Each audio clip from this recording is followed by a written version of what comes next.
Sobat Kristus, bukankah tayangan tadi menunjukkan keseharian kita yang sibuk, kekurangan waktu dengan pekerjaan, dengan pelayanan, sehingga terkadang kita melupakan waktu pribadi kita bersama dengan Tuhan.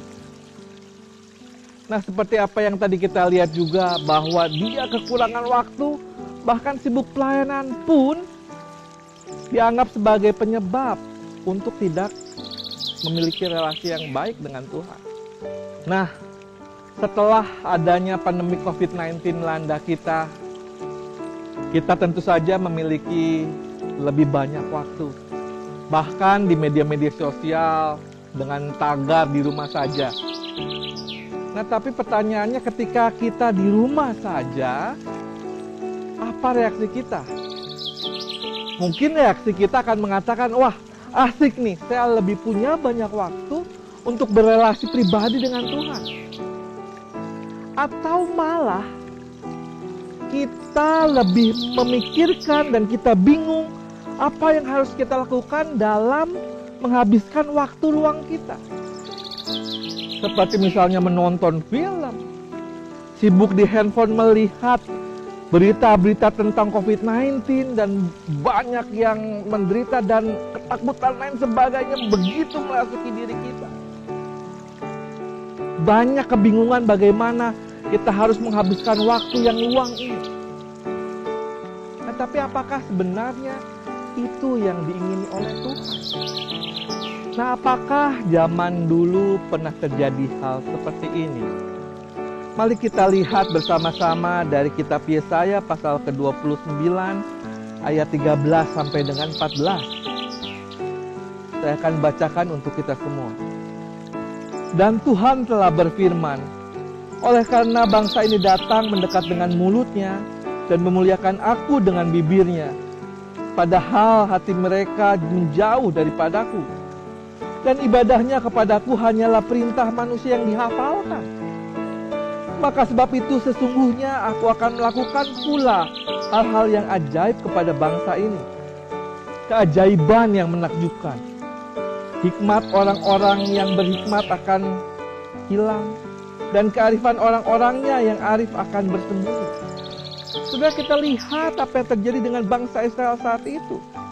Mereka menolak nabi mereka. Mereka tidak mau bertobat. Bahkan mereka merasa diri paling benar, paling pintar, paling berhikmat. Apalagi mereka dikatakan sebagai bangsa pilihan Allah. Bahkan peribadatan mereka dilakukan untuk menutupi segala kesalahan mereka. Kita perhatikan pada ayat 15 dan 16. Celakalah orang yang menyembunyikan dalam rancangannya terhadap Tuhan, yang pekerjaan-pekerjaannya terjadi dalam gelap, sambil berkata, siapakah yang melihat kita dan siapakah yang mengenal kita? Betapa kamu memutarbalikan segala sesuatu. Apakah tanah liat dapat dianggap sama seperti tukang periuk? Sehingga apa yang dibuatnya dapat berkata tentang yang membuatnya. Bukan dia yang membuat aku, dan apa yang dibentuknya berkata tentang yang membentuknya. Ia tidak tahu apa-apa. Saudara, kita lihat bahkan mereka merasa peribadatan mereka itu bisa dilakukan untuk menutupi kejahatan mereka. Bahkan mereka berpikir bahwa Allah tidak tahu tentang kejahatan mereka. Bahwa sebetulnya Allah tahu itu. Mereka menyembah Tuhan memang betul, tapi tidak sungguh-sungguh dalam hatinya. Mereka beribadah kepada Tuhan, tapi tidak sungguh-sungguh hatinya emang untuk menyembah kepada Tuhan. Nah, saudara yang terkasih, seharusnya hal ini membuat kita introspeksi pada diri kita. Apakah selama ini kehidupan beribadah kita memang betul untuk mencari Tuhan?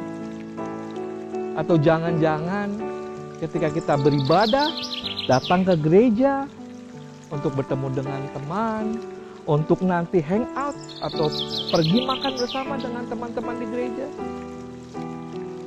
Nah, saudara yang terkasih, di tengah wabah COVID-19 ini, peribadatan kita, ibadah kita mulai diganti dengan sistem yang online. Tapi seharusnya itu tidak membuat hubungan kita dengan Tuhan menjadi jauh. Justru sekaranglah sebetulnya kita bisa melihat apakah ketika kita datang kepada Tuhan, hati kita memang rindu beribadah kepadanya. Kalau memang hati kita sungguh rindu padanya, melalui media apapun, baik online maupun tidak, hati kita bisa tetap tertuju pada Dia. Dalam ibadah kita sehari-hari, membaca firman Tuhan, berdoa, mencari kehendak Tuhan, apa yang Tuhan ingin lakukan, apa yang ingin Tuhan perintahkan kepada kita untuk kita lakukan. Mungkin kini saatnya kita membangun kehidupan yang baik bersama dengan keluarga kita. Di antara selisih dan konflik yang ada, Tuhan mau mencoba menyatukan kembali keluarga kita secara utuh, saling mengampuni satu dengan yang lain. Atau mungkin juga Tuhan menyampaikan bahwa kita perlu membantu orang-orang sekitar kita dalam memerangi COVID-19 ini. Seperti misalnya mendukung tenaga medis dengan alat perlengkapan diri. Atau mungkin kita peduli dengan orang-orang yang penghasilannya hanya terjadi sehari demi sehari. Dan ketika ada COVID-19 ini mereka kesulitan mendapatkan pendapatan. Mungkin Tuhan menggerakkan saudara untuk membantu mereka. Atau banyak hal yang lainnya. Saudara, memang betul COVID-19 ini membuat kita menderita. Membuat kita sedih karena mungkin ada teman kita, saudara kita yang akhirnya menjadi korban. Tapi bahkan di tengah wabah COVID-19 ini pun, kita masih bisa melihat bahwa Tuhan sebetulnya ingin supaya kita memiliki relasi yang dekat dengan Dia. Sehingga pada waktu-waktu ini, kita harusnya bisa memikirkan kembali, merenungkan kembali firman Tuhan dalam kehidupan keseharian kita. Ingat saudara, bahwa Tuhan mengasihi kita, Tuhan menyayangi kita, dan Tuhan rindu untuk bersekutu dengan kita setiap hari. Kiranya Tuhan yang menuntun kita dalam berelasi dengan dirinya sehari demi sehari. Tuhan memberkati.